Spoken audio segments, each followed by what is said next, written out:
Vamos lá, Cláudia. A pergunta é a seguinte. Primeiramente, dar uma boa noite e agradecer por você ter aceitado o convite, né, aqui no Instagram. Né, aqui, é complicado falar com delay, mas vamos lá. Cláudio, como nós havíamos combinado, o tema desmilitarização das polícias. Um tema relevante, polêmico, mas principalmente é um tema que é necessário que se debater e se comentar. Como eu havia comentado aqui, não sei se você viu aí, existem duas principais frentes que defendem a desmilitarização da polícia. A primeira frente é formada por especialistas, sociólogos, estudiosos de sociedade, né, que defendem que desmilitarizar a polícia vai fazer com que a formação desses agentes de segurança seja diferente, né? E quem ganha com isso é a sociedade. A outra frente está baseada aqui numa pesquisa feita pelo Fórum Brasileiro de Segurança Pública, onde a grande maioria, vou trazer os dados, 73% dos policiais militares de todo o Brasil defendem a desvinculação da PM para com o Exército. 76,1% defendem a desmilitarização da polícia. E 93,6% disseram que é preciso modernizar os regimentos e códigos disciplinares. Para quem não está acostumado com essa linguagem, regimentos e códigos disciplinares nada mais é do que a legislação que rege o militarismo. Tá? Então, para ficar claro para a galera que está acompanhando a gente. Então, Cláudia, a minha pergunta, a princípio, para início de conversa, é saber se você é a favor ou contra a desmilitarização da polícia. Se é a favor, por quê? Se é contra, também explique o motivo. Boa noite. Boa noite, Daniel. Boa noite a todos aí os telespectadores que estão acompanhando aí a live. É um assunto de suma importância, esse debate polêmico sobre a desmilitarização. Mas para a gente compreender, eu sou a favor da desmilitarização, com certeza, e eu vou explicar isso aqui com o decorrer da nossa conversa, mas a gente precisa entender o que é o militarismo.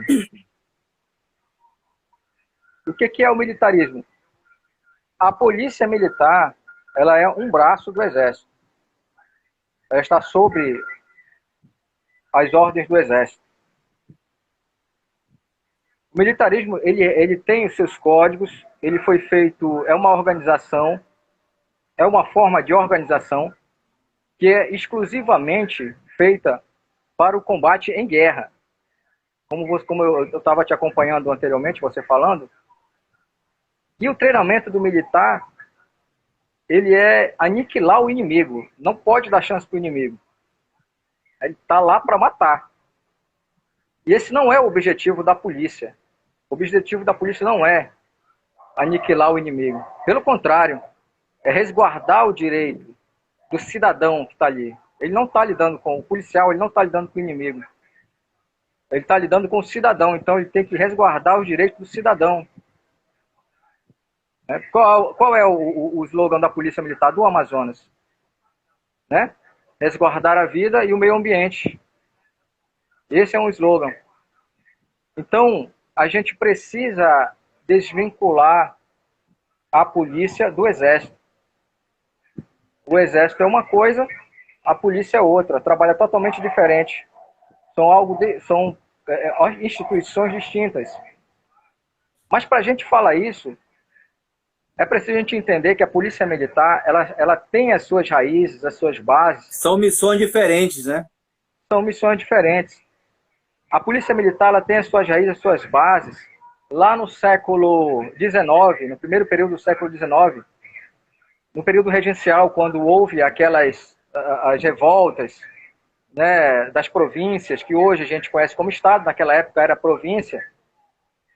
Então, o regente, ele criou, era como se fosse o ministro daquela época, era como se fosse o ministro da Justiça hoje, Diogo Feijó. Então, o que ele fez? Ele criou nas províncias, ele deu essa autonomia para as províncias criarem esses regimentos, baseado no militarismo, que foi que deu origem à Polícia Militar que conhecemos hoje. Na época era chamada de Guarda Nacional, né? Tanto que naquele período também a mais alta patente era o coronel. Hoje a gente vê na Polícia Militar o coronel, com a mais alta patente. E esse regimento, essa Guarda Nacional, perdurou até o final do Império. Foi em 1895 aproximadamente, quando houve a proclamação da República. Então se passou a se chamar, essa Guarda Nacional passou a se chamar Força Pública, que perdurou também essa Força Pública até 1970, quando houve uma outra reformulação, quando os militares decidiram então chamar essa Força Pública de Polícia Militar, né? Então é preciso a gente rever isso aí com cuidado, né? É preciso um amplo debate, como você adiantou aí anteriormente, já existe uma PEC, a PEC 51, que prevê a unificação das polícias e o ciclo completo das polícias, né? E esse ciclo completo da polícia, o agente, quando ele entra na corporação, segundo a PEC, ele entra como agente e passa por todos os ciclos: policial fardado, policial investigativo, e com carreira garantida, com a carreira garantida. É um sistema de carreira garantida, não é um sistema que a gente vê hoje, que é um sistema totalmente diferenciado, né? É um sistema que não Como permite acontece lá fora, né, Cláudio? o que acontece muito lá fora. Aqui no Brasil é um dos únicos países que ainda a gente vê essa anomalia, né, de polícias diferentes, né? Então, a unificação, a desmilitarização, uma das garantias é essa, né? São várias garantias que a desmilitarização ela garante para o funcionário, né? O policial militar hoje ele não tem direitos. Ele é um subcidadão. Ele não tem direito à greve, não tem direito de praticamente nada, né? Um subcidadão. Com a desmilitarização, não. Você vai ter seus direitos garantidos, você vai ter horário para chegar, o funcionário público, o policial vai ter horário para chegar e horário para sair, né? Vai ter poder de reivindicação, de cobrar de seus líderes, de seus chefes, né? Qualquer situação que ele perceber que não está condizente com o que diz as regras, o decreto. Então tudo isso é um ganho, vai ser um ganho para o policial. Ele vai ter carreira garantida, vai ter seus direitos garantidos. Então com certeza isso vai ser um benefício. Esse afastamento do Exército desse regulamento que foi criado aí na Constituição de 88. Até porque, né, Cláudio? Até porque muito se fala em se manter, os que defendem ainda a militarização da polícia, muito se fala que é uma forma de controlar essa demanda, né, de agentes. Mas esse fundamento ele cai por terra quando a gente olha, por exemplo, para a Polícia Rodoviária Federal, que é uma polícia fardada, com a legislação que não é militar, né, e que tem o controle administrativo normal, como qualquer outro trabalhador, né? Então, a classe trabalhadora da Polícia Militar, que eu tenho certeza que votou em massa nessa situação, dessa pesquisa aqui, né? As pessoas precisam saber que o militarismo é dividido em duas castas, né? É dividido entre o grupo de oficiais e o grupo de praças, né? E o grupo de praças é infinitamente maior, né? Porém, com a situação administrativa muitas vezes diferente. Por exemplo, Na polícia militar, a estabilidade do praça é a partir de 10 anos. Então, o camarada precisa ficar ali 10 anos para que ele adquira a estabilidade. É o que está previsto na legislação, né? E já a outra classe, que é a de oficiais, somente já com o posto lá de aspirante, né? Ele já consegue ali, de segundo tenente, já consegue ali uma estabilidade. Então, isso é um fator. Como eu falei, Cláudio, a vertente acadêmica, a vertente das ciências sociais, defendem isso, né? Que desmilitarizando a polícia, teremos uma polícia militar mais preparada para a realidade especificamente brasileira, né? A polícia militar em outros países. Mas o Brasil tem peculiaridades muito, muito distintas de outros países, né? Principalmente na questão de injustiça social, por exemplo, né? Uma hora o policial está patrulhando numa comunidade onde não tem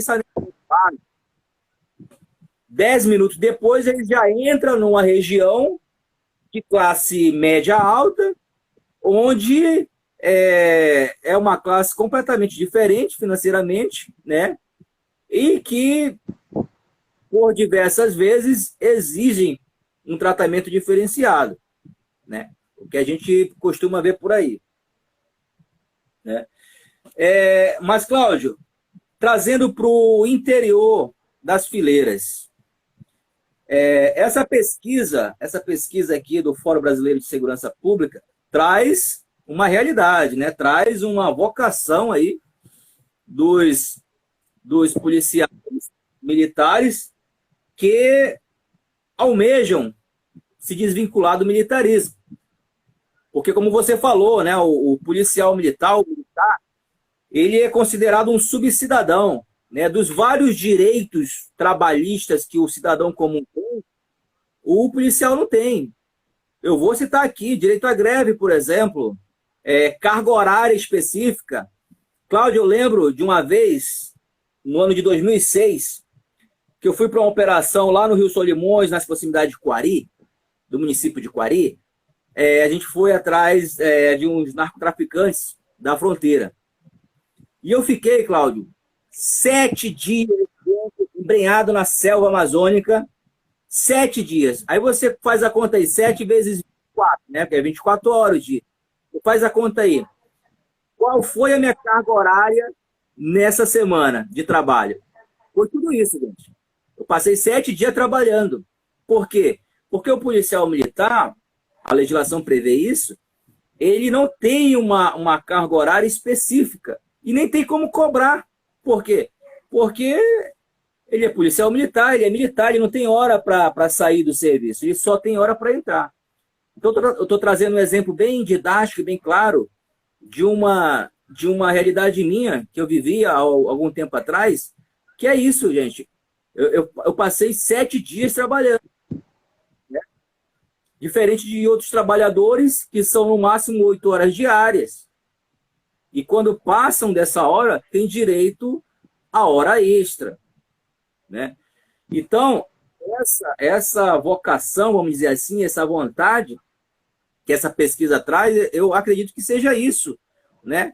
Porque com a legislação militar, a legislação específica do militarismo, não há como você estar brigando por carga horária específica, por lei da escala, como estão querendo fazer, né? Então é muito complicado lidar com isso. Eu queria saber a tua opinião como policial militar, como um cara que está dentro da realidade, o que pensa sobre isso? Pois é, eu vou novamente voltar lá às raízes da Polícia Militar. A Polícia Militar ela tem o seu histórico de servidão ao Estado. Ela foi criada, como eu falei anteriormente, para inibir, para coibir aquelas ações na época das províncias. Então ela foi criada para proteger o Estado e, consequentemente, as elites daquela época. E hoje não é diferente. Hoje você vê uma manifestação, por exemplo, dos professores, o que, é que você vê lá? A tropa de choque. Quem que a tropa de choque está defendendo ali? Os direitos dos professores de reivindicar?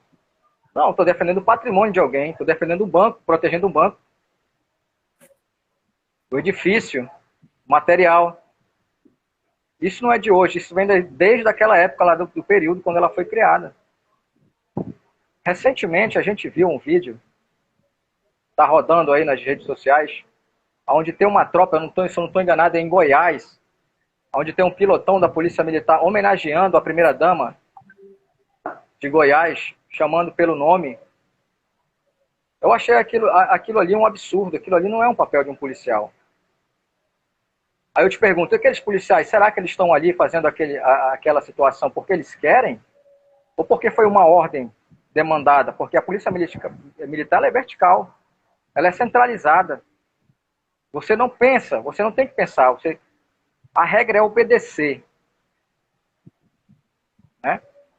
A regra é obedecer, isso é o militarismo. Você não tem que questionar, você não tem que fazer uma reflexão se aquilo é certo ou não, você tem que obedecer. Isso é uma violência contra o servidor. Isso é um abuso. Muitas O vezes militarismo não policiais... aceita o contraditório, né? Exatamente. Então, muitas vezes, nossos policiais são violentados. Eles são abusados em seus direitos. Às vezes, o policial quer até conversar com a comunidade, quer fazer uma coisa diferente, quer ter um diálogo, mas não dá, porque as ordens são essas. São para ser executadas. Os soldados, o cabo, o praça em geral, ele não tem que fazer uma reflexão de nada. Ele não tem direito a uma reflexão, ele tem que obedecer. Então isso acaba tirando uma qualidade de serviço público. Acaba castrando o servidor. Então por isso é importante a desmilitarização. É importante a questão dessa desvinculação, que só interessa a quem manter isso aí. E isso põe pressão ainda mais numa profissão que já é extremamente estressante, né, Cláudio? Exatamente. Isso só interessa para a burguesia, para a elite, para o Estado. Manter uma polícia dessa. Manter uma polícia nesses moldes. Nesse modelo. Então a gente está conversando aqui, Daniel, a gente está conversando algo muito sério, que vai mexer aí nas bases da espinha dorsal da polícia militar. Mas isso é bom. Isso aí é bom para que os nossos companheiros, para quem está ouvindo, para quem está de fora, possa conhecer um pouco do que é a polícia militar. De como ela foi gerada, de como ela vem sendo formada. Vai desagradar a gente aí. Certamente, vai desagradar. Mas a gente, como pensadores, como estudiosos de humanas, a gente tem que questionar isso aí. A gente tem que trazer à baila esse assunto. Né? Mas assim, ó, não é culpa do agente público, não é culpa do policial. Isso vem de uma formação que é preciso ser reformulada, que é preciso haver uma desvinculação, como eu falei anteriormente. O policial ele não faz uma reflexão.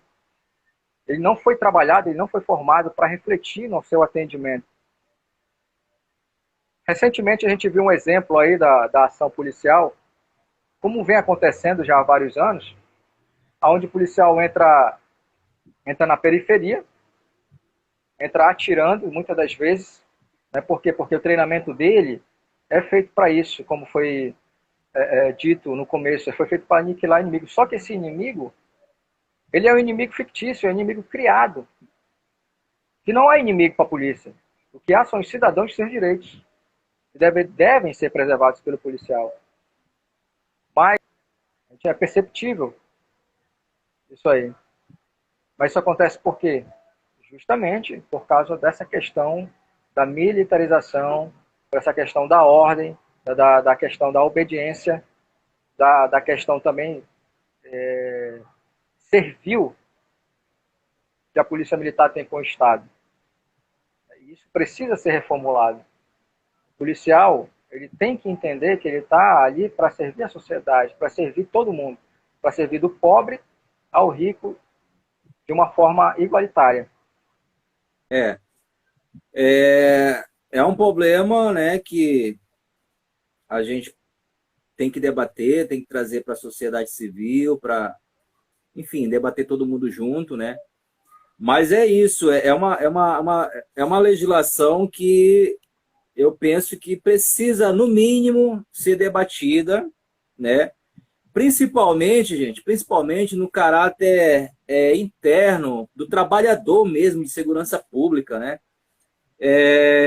E com todos esses problemas, já não bastante, né? Esses problemas o ser policial já é uma profissão muito complexa e ser militar ainda muito mais complexo, né? A gente tem essa junção de ser polícia e ser militar ao mesmo tempo. Isso traz desgastes emocionais, desgastes físicos, né? E os nossos governantes, os nossos atuais governantes, viu, Cláudio? Achando que não estava bom ainda, que podia piorar ainda, né? Em 2019 vem uma reforma da Previdência, né, que eleva o tempo de contribuição, tempo de serviço do policial militar de 30 para 35 anos. Gente, eu vou falar vou fazer agora 20 anos de polícia, dia 1º, daqui a 3 dias eu estou fazendo 20 anos de polícia. Nesses 20 anos, gente, eu posso dizer para vocês que o serviço policial militar é um serviço extremamente desgastante, principalmente, mas muito principalmente, para aqueles que estão lá na linha de frente ali, né? Para os praças. O policial militar praça, ele entra soldado e vai até subtenente, com muita sorte, ele chega a segundo tenente ou primeiro tenente hoje, né? Mas e olha que querem que tenha um levante aí contra a nossa legislação de promoção aí, né? Infelizmente, né? Já não bastasse, né? Todos os problemas que enfrentam, que os praças enfrentam, aí ainda vem um levante aí tentando derrubar a nossa legislação, o que é uma pena, né? Foi uma conquista com muita, mas é isso, é luta, é muita luta. Mas o que eu quero dizer, gente, é que eram 30 anos, ainda são, mas como a Previdência ela é federal, ou seja, ela foi para o Exército, para a Aeronáutica e para a Marinha, Forças Armadas, ela vai baixando para os estados, né? E daqui a pouco a nossa legislação estadual já está enquadrada também na lei de que a gente tem que trabalhar mais 5 anos. Acharam pouco, 30 anos, vamos trabalhar agora mais 5 anos. Os homens, eu estou dizendo os homens. As mulheres, gente, eram 25 só. Agora vai para 35. Elas igualaram o tempo de contribuição do homem, do policial do sexo masculino. Então você consegue imaginar aí, né? A mulher aumentou 10 anos, né?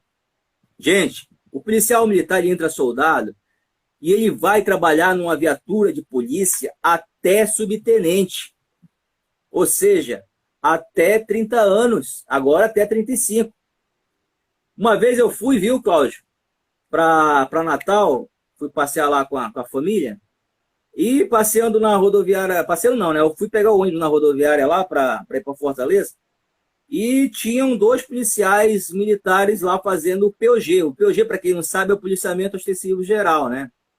É um tipo de policiamento efetuado pela polícia. E 2 subtenentes, cabeça branca já, bem idosos, já no final da carreira mesmo, né? Então, o que eu quero dizer, gente, é que o policial militar praça, especificamente, nas ruas, ele está dentro de uma viatura de madrugada, de soldado, do primeiro ano que ele começa até ir para casa, até o final da carreira. Aí você consegue imaginar o desgaste desse profissional? Gente, são 12 horas à noite. Imagine 12 horas acordado durante 30 anos, né?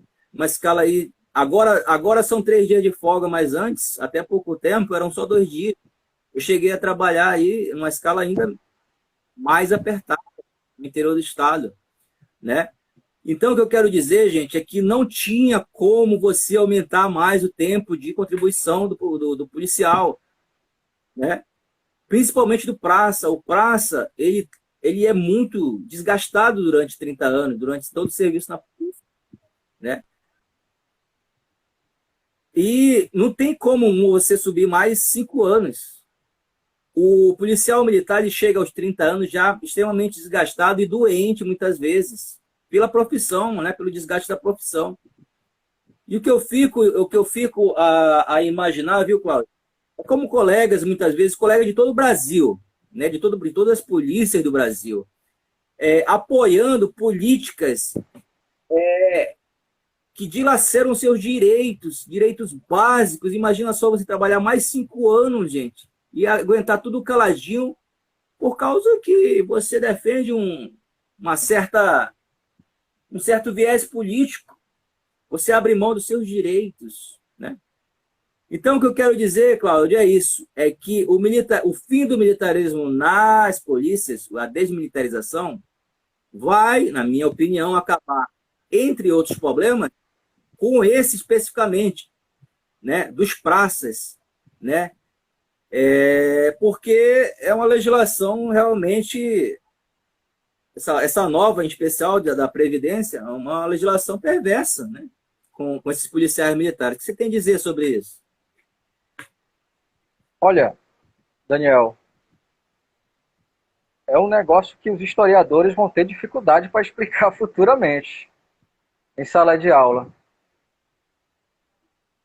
Porque quem elegeu o governo que está aí hoje, né, foi o carro-chefe que conduziu, que em 2018 elegeu esse governo, foi justamente a Polícia Militar. Agora, é uma coisa assim que é difícil de explicar, porque uma vez que é carro-chefe de um governante,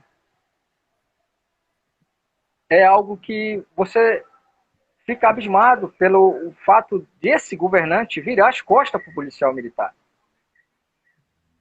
Se você for observar, durante a pandemia, o policial militar foi praticamente esquecido com relação à vacinação. Né? Quer dizer, até hoje, esse governo, ele não dá sinal, ele não dá um sinal sequer, não fala nada a respeito do policial militar. Os únicos beneficiados, como você bem disse, foram a outra classe, a classe de oficiais, tanto do Exército quanto da Polícia Militar. Porque para eles é muito fácil, Daniel, trabalhar 35 anos. Um oficial, quando ele chega no oficialato, ele no máximo, aqui pelo menos aqui na Polícia Militar, ele no máximo passa 5 anos, 5, 10 anos trabalhando em rua. Depois que ele chega a uma determinada patente, ele deixa de trabalhar na rua. Ele passa exclusivamente a trabalhar no setor administrativo. Raramente vai para a rua durante a noite.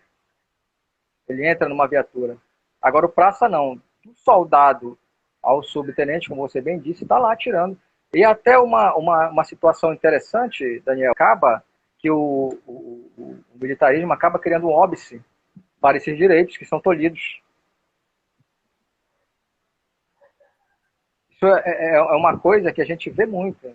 Né? Outra coisa também que a gente vê, que o militarismo acaba construindo o óbice, é a questão da fiscalização noturna de bares, lanchonetes, som alto. De quem é a função? Da prefeitura, do município. E quem está lá fiscalizando? Quem está lá mandando fechar o bar?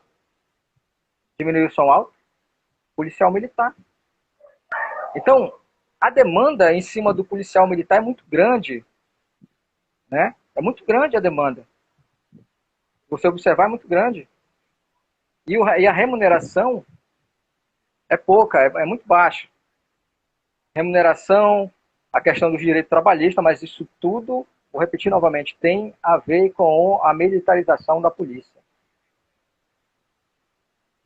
Enquanto o policial está lá acordado durante a noite, desviando a função dele, que não é a função de fiscalizar bar, fiscalizar casa noturna, mandar fechar, o outro funcionário que seria o responsável por isso está dormindo, está descansando. A gente viu agora nessa pandemia policiais carregando, lógico que isso aí é uma questão humanitária, você tem que fazer, né? Você tem que ajudar o próximo. Mas existem outros funcionários, existem outras formas de se fazer isso. Então tudo isso aí acaba esbarrando, Daniel, na questão da desmilitarização. Novamente, tudo vai esbarrar na desmilitarização, não tem como. Então é necessário a gente continuar esse debate, ampliar nesse debate que é muito pertinente com relação aos direitos dos policiais. São vários assuntos, né? Infelizmente não temos tempo para tanto, mas uma questão que se levanta também, e isso é muito por ignorância mesmo, ignorância no sentido de não conhecer, tá, pessoal? Ignorância no sentido de não ter o conhecimento, tá? Não é questão de xingamento. De muitas pessoas acharem que desmilitarizar a polícia é desarmar a polícia, e não tem nada a ver uma coisa com a outra, né? A polícia vai continuar armada, vai continuar fardada, porém com uma estrutura administrativa diferente. Uma estrutura administrativa mais voltada com valorização do profissional de segurança, né? Do profissional de segurança pública. Então, outro ano, nós temos eleições nacionais, né? Vamos eleger deputados estaduais, governadores, deputados federais, senadores e presidentes. Então, policial militar, você tem que ficar atento a quem te defende exatamente. Você já fez essa pergunta para si mesmo? O cara que eu votei está me defendendo? O cara que eu votei me defendeu em algum ano atrás, em alguma época atrás, ele apresentou algum projeto para mim? O que melhorou a minha vida nesses 4 anos como policial militar? Essas perguntas vocês têm que fazer. Tem que se fazer. E começar a ouvir realmente quem está preocupado em melhorar a vida dos senhores, né? Vamos deixar que vamos dizer, essas banalidades políticas dos últimos anos, né, interfira nas nossas decisões, nas nossas reflexões, né, e deixar de colocar no poder pessoas que realmente querem mudar a realidade, principalmente que conheça a realidade. Exatamente, Daniel. Não é possível que ovelhas continuem votando em lobos. O lobo, é interessante para o lobo estar se alimentando de sangue das ovelhas. Você vê canibalismo com as ovelhas? Não. Você vê ovelhas uma cuidando da outra. Quem come a ovelha é o lobo. E as ovelhas estão votando no lobo. Isso tem que mudar. Isso começa com simples reflexões. Simples reflexões. É muito fácil escolher um lado, gente. Não é difícil. Está tudo muito claro. É muito fácil escolher um lado. Hoje em dia está muito fácil. Está tudo muito claro, né? Então, eu gostaria aí de pedir essa opinião já para a gente finalizar, viu, Cláudio? Essa nossa conversa. Bom, para finalizar, é importante a gente salientar que soluções individuais não vão resolver a questão da segurança pública. Mas é importante a gente começar a mudar a questão das instituições de Estado. Não é o caso da Polícia Militar, como é o caso da desmilitarização, como a gente discutiu hoje aqui. Tocando no que diz respeito ao que você falou, Daniel, sobre a questão da reflexão, essa reflexão eu vou mais além. Eu digo que o policial militar, ele tem que ver qual é o lado que ele está da sociedade, né? Quem que está representando ele? Quem representa ele? O policial, ele é pobre. Ele é um assalariado. Obviamente, se ele é um assalariado, ele não vai votar em quem não representa ele. Ele não vai votar num candidato que representa a elite, o empresariado. Ele é um trabalhador, ele é um proletariado, como qualquer um outro trabalhador, como um professor. Então ele vende a mão de obra dele. Então é essa a reflexão. Ele tem que ter consciência de classe, o policial militar. Ele tem que ter essa consciência. Quem é o meu representante? Que esse cara que eu vou votar aqui, quem é? O que ele fez? Qual é o histórico dele? Para não cair novamente no engodo de pseudos salvadores da pátria, como a gente viu aí. Infelizmente, ele está acabando com as instituições republicanas. Esse é o objetivo, infelizmente, desse governo que está aí. Mas nós temos esperança, né? Ainda bem que a gente ainda tem democracia, ainda tem a liberdade de votar, né? Que isso tentaram tolir novamente, tentaram tolir essa questão do voto, né? E em 2022 está chegando novamente, como você disse, a gente tem que ver, a gente tem que observar, tem que estudar quem são os nossos representantes, quem é que está do lado do proletariado, quem é que está do lado do trabalhador. Isso é imprescindível. A gente vê que o nosso sistema, esse sistema não dá certo, o sistema neoliberal, o sistema capitalista não está dando certo. O ministro que está aí da economia está vendo como é que está a economia sob a administração dele em frangalhos, né? Então tudo isso a gente tem que rever. Agora 7 de setembro está chegando. O dia da independência, a gente precisa fazer uma reflexão. Será que nós somos independentes de fato? O Brasil é independente? O policial militar é independente? O trabalhador é independente? A nossa nação é independente? Então, é uma reflexão que a gente precisa fazer dia 7 de setembro, né? Isso é importante. Bom, Cláudio, é isso, cara.